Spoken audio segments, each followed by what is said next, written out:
you for joining me on another episode of the Immigrant Podcast. I'm your boy Nikolai Hill. The program is brought to you by Nothing But Net International.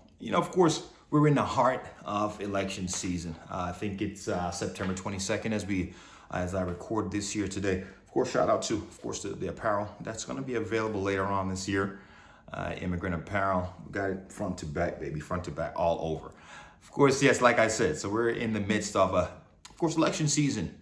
And one of the big things that's happened since we last did a political broadcast or something that was more about the current affairs or more about what's going on the political scene in America, we've had tons of things happen. Of course, Joe Biden is now no longer the incumbent president. He will not be running for election.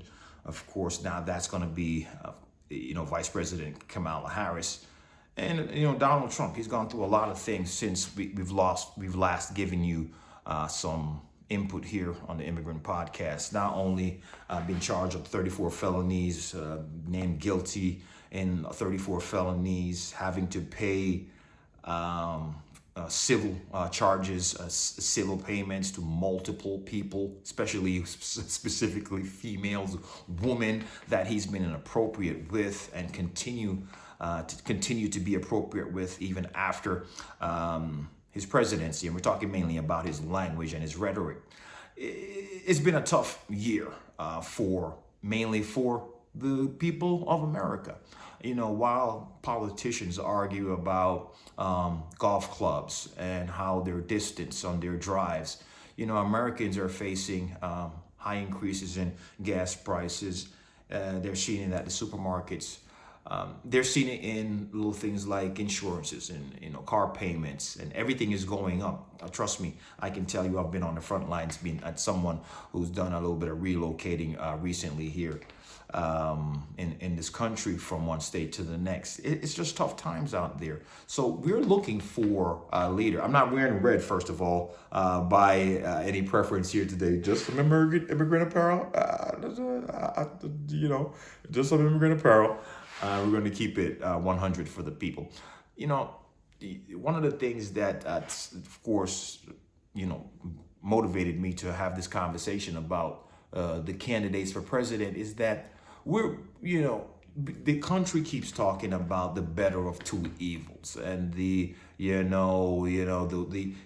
worst and worser candidates. If that's English, proper English language.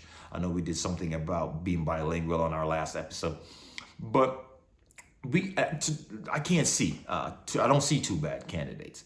I see one candidate that looks a lot like me, sounds a lot like me.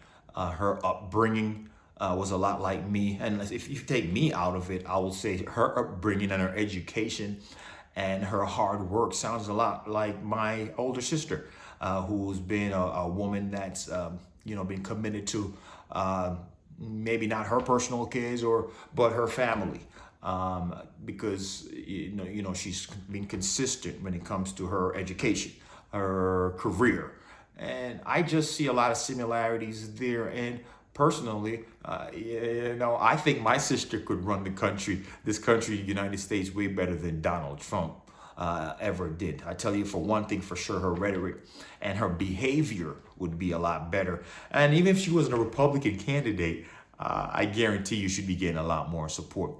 There's just a few things that I'm just dumbfounded at when it comes to the Republican Party. And with them nominating this man as their, the person that they see should lead their party going forward. Mainly just the things that he has said. When he's talking about, countries of African, the African nature, and countries that are impoverished here in the Caribbean. For some reason, it's always directed at people of color. And when I say people of color, I mean Black people of African nature, whether they're from the Caribbean or whether they're from Latin America, or whether they're from Africa. It seems like his comments are all headed in our direction. And I'm dumbfounded that the support that he's getting from the African American constituency in America itself Of course, it's not widespread, but even though it's a few, I'm still worried at the support he's getting, even though he's using the kind of language and the rhetoric um, that he's been using. You know, Americans want to care about a few things, and predominantly from my experiences. So I'm gonna basically speak like the common man here today. You know, we want to be able to go to the grocery stores and not get shot at. That's important to us. We want to be able to go to the grocery stores and be able to afford everything we're trying to purchase because that's important to us.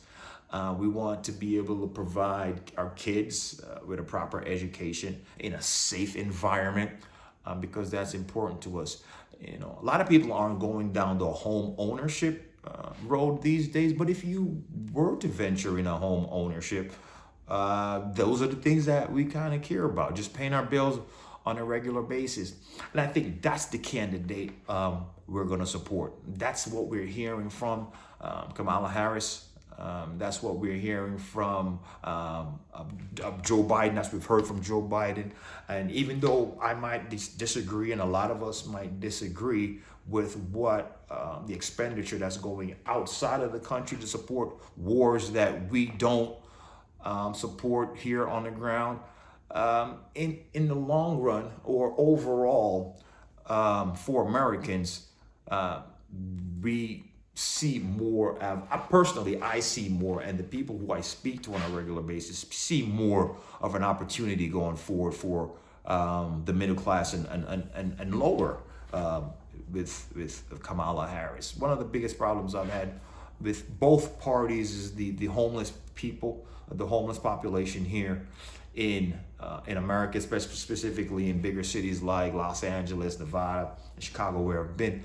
And that's what I would like for whoever wins this election to draw more attention to, giving people an opportunity to have homes in this country instead of exporting funds outside to fight wars. And I know that in this time right now, it's the Democratic Party supporting Ukraine and Israel. But if it was a Republican Party, they would be doing the same thing. Overall, people want to protect and serve the people that look like them. In a lot of instances, this is what's happening here. So we think that either party would have done the same thing.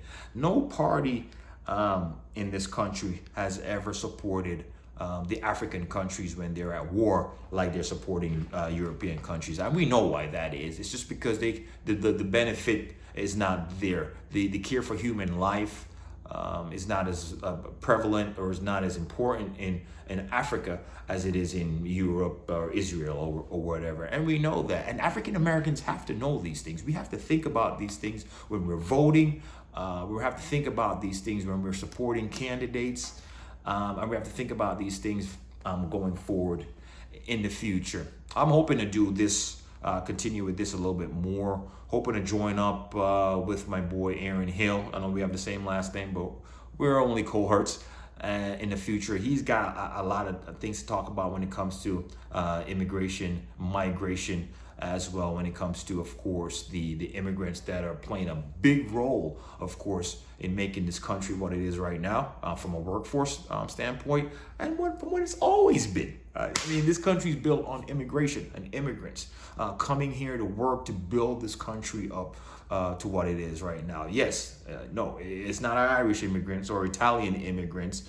They don't look like the ones that were here before. They're a little darker now, but we've all done the same jobs. In some cases, you can tell my people, we've paid a bigger price when it comes to constructing this country. So we want to touch on that. We want to make sure that people have the information before they just spew negativity about countries like Haiti, about countries that are in Africa as well. We want more highlight. We want more news going to South Sudan and for the Sudanese people or for the people in the Congo, not just what's happening in Ukraine and Israel. It's been a pleasure having your time today. Until next time for the Immigrant Podcast, I'm your boy Nikolai Hill. Peace.